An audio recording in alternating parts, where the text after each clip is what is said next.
Praise the Lord, everyone.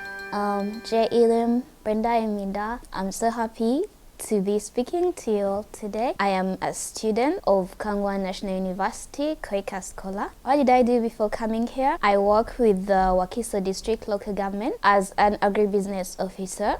And basically, I assist the farmers in getting into the mindset of business to transform Uganda's agriculture from subsistence to commercial. Part of the things that I have learned while in Korea is that farming has gone to another level, more than we expected.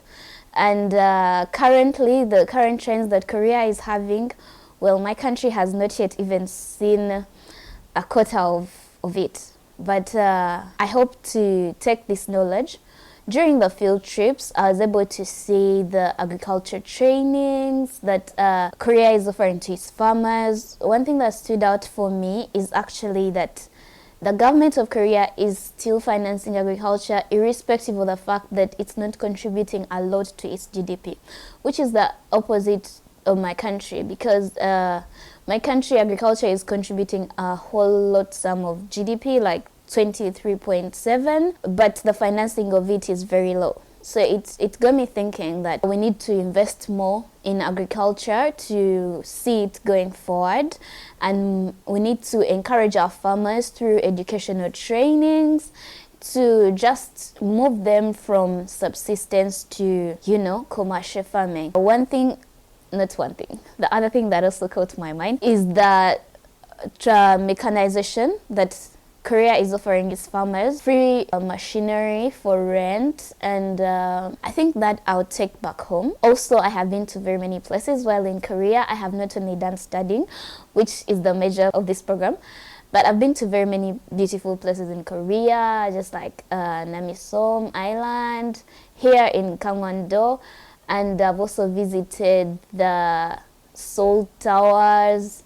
I've visited very many places, but I would like to talk about Namisom just a little more because it's beautiful throughout the whole seasons of Korea, except winter, which is what we are in now. But colors of the trees, when it blossoms in the spring and the fall time. So if you're coming to Korea, I would definitely recommend that you pay a visit there. Also, I have been to Gyogori, which is somewhere that our professor has been taking us in. This is a village that has grown from being a poor village into one of the most rich villages in South Korea right now that everyone wants to go.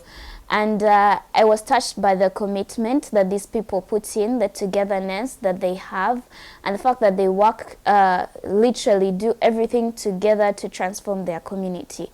And I think that is what part of the lessons that I'm taking back home, that unity, perseverance, and togetherness is what you need to actually go on forward. Just like the Samo Undong project that they had years back that transformed the whole of South Korea, and South Korea is developing from the development of that project. I think, yes, resilience and working together are one of the things that I've picked here. The people of Korea, they're really friendly and they are polite, very honest people. So working together, I think, for them has not been a problem because of those aspects. What I plan to take back home are some of the lessons that I've learned here. First of all, with the trainings that I do with my community, I plan to ensure that farmers are transformed in their mindset, and to also ensure that not just giving them trainings of you have to do this, you have to do that. Those are skills development trainings, which we are already doing. But I think we need to train farmers and our people to sort of work more together because you do a lot when you're together than when you're alone. So let's say, for example, the agriculture machinery that no one can afford on their own, I think it could be, this is something that can be achieved in groups, and it could transform the whole entire agriculture system in my country.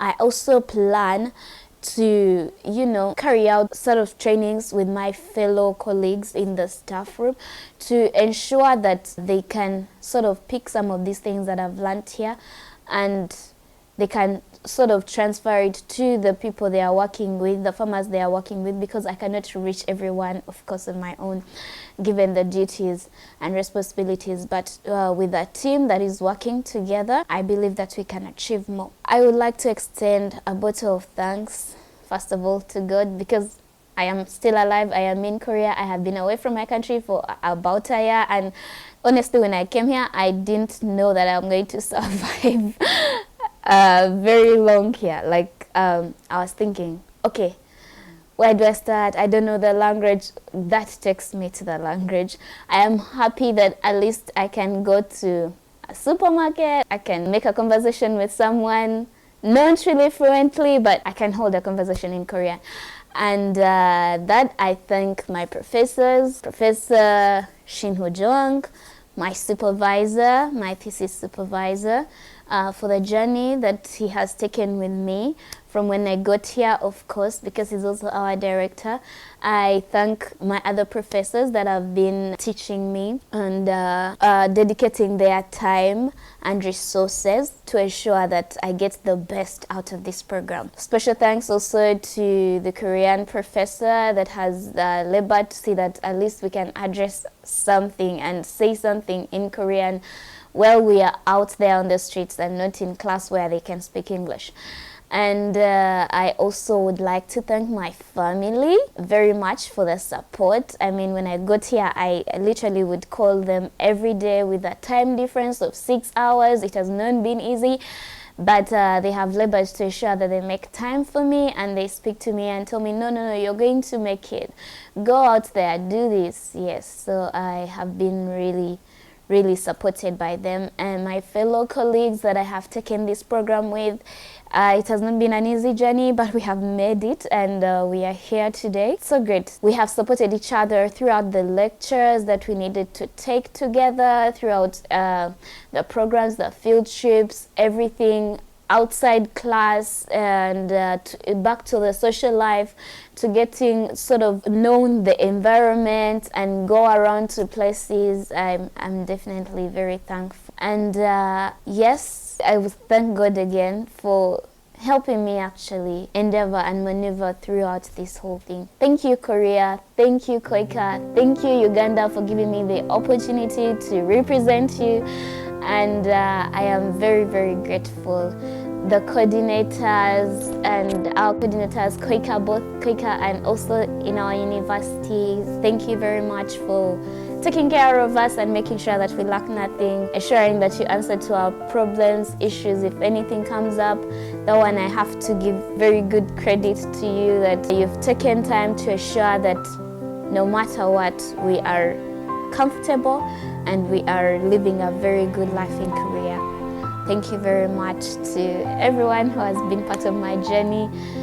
I am grateful and I am so excited that I am now a master's degree holder.